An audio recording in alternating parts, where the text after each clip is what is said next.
Est-ce qu'il t'est déjà arrivé de lire un livre et de te dire je comprends rien à ce que l'auteur veut me partager? Est-ce qu'il t'est déjà arrivé d'écouter quelqu'un et de te dire ah, il me parle chinois celui-là? Eh bien, c'est à cause du syndrome de l'expert. Et nous avons toutes et tous à un moment donné, lorsque l'on est passionné ou expert dans un domaine, la possibilité de tomber dans ce piège.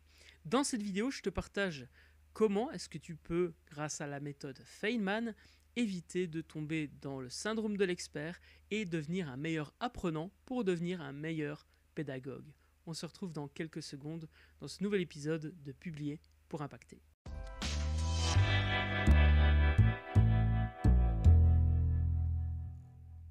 Salut, c'est David Valsimachinan, fondateur du mouvement publierpourimpacter.com et auteur du livre du même nom, dans lequel tu peux retrouver la méthode en 3 étapes et 9 points d'action pour toi aussi obtenir ce statut d'entrepreneur-auteur et augmenter ta visibilité, ta notoriété et tes revenus.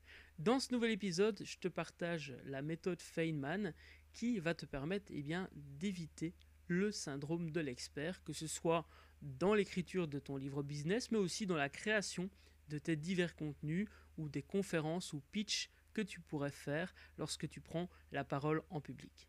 Richard Feynman, c'était un physicien qui avait une certaine réputation parce qu'il était tellement pédagogue qu'il arrivait à transmettre cette matière très compliquée à n'importe qui. Et il a développé une méthode pour justement apprendre afin de pouvoir mieux transmettre. Et c'est un outil du coup puissant que je te partage dans cette vidéo. Alors, les étapes de la méthode Feynman sont assez simples. Il suffit de prendre une feuille et la première étape va consister à expliquer avec les mots les plus simples le concept que tu as envie de transmettre.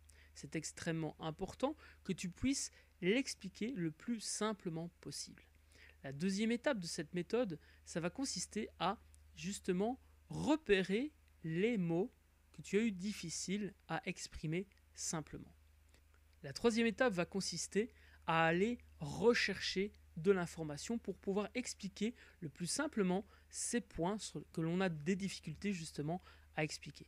Cela peut se faire par une recherche internet, ça peut se faire dans les livres ou ça peut se faire auprès de professionnels si tu en as dans ton entourage qui peuvent t'aider à mieux comprendre pour pouvoir mieux expliquer. La quatrième étape va consister à présenter son exposé auprès d'un public. Alors soit ça peut être auprès d'un enfant ou auprès de quelqu'un qui ne connaît pas du tout le domaine. Si la personne comprend tout ce que tu dis, c'est gagné. Si la personne ne comprend pas certains points, eh bien tu reviens à l'étape 3 qui va consister à creuser, à chercher des informations pour pouvoir expliquer plus simplement encore ce concept qui n'est pas compris par la personne à laquelle tu présentes.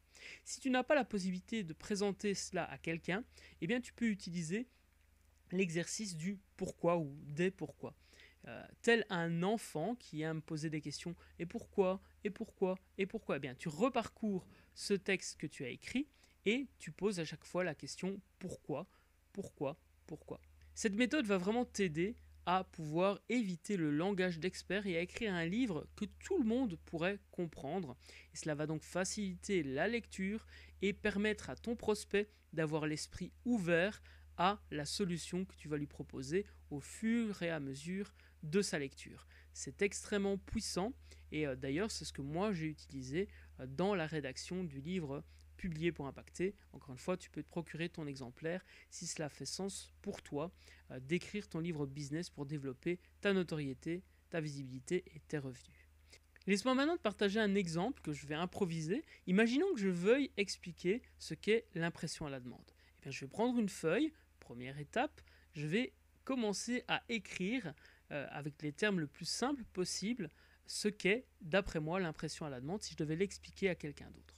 Alors, l'impression à la demande, c'est un service qui permet à des auteurs de pouvoir envoyer un manuscrit et de pouvoir faire imprimer lorsque quelqu'un achète le livre. Donc rien que dans cette phrase, on voit qu'il y a déjà des termes que je pourrais encore simplifier. Par exemple, auteur. Eh bien, je pourrais simplement dire quelqu'un qui écrit. Donc là, on est à l'étape 2. Je vais aller apprendre sur l'univers, sur le mot auteur, et voir comment je peux encore simplifier le plus possible ce terme. Ensuite, je fais une boucle justement pour simplifier le plus possible la phrase et obtenir au final un texte sans syndrome de l'expert.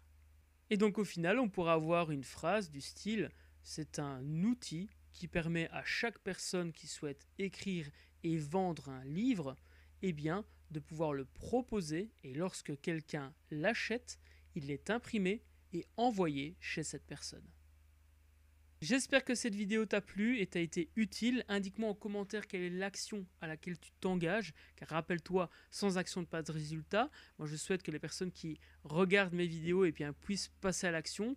Donc, c'est extrêmement important pour moi de te lire. Donc, indique ça en commentaire. Je sors une vidéo chaque lundi, c'est une vidéo conseil, et chaque vendredi, une vidéo interview. Donc, abonne-toi et active la cloche si ce n'est pas encore fait.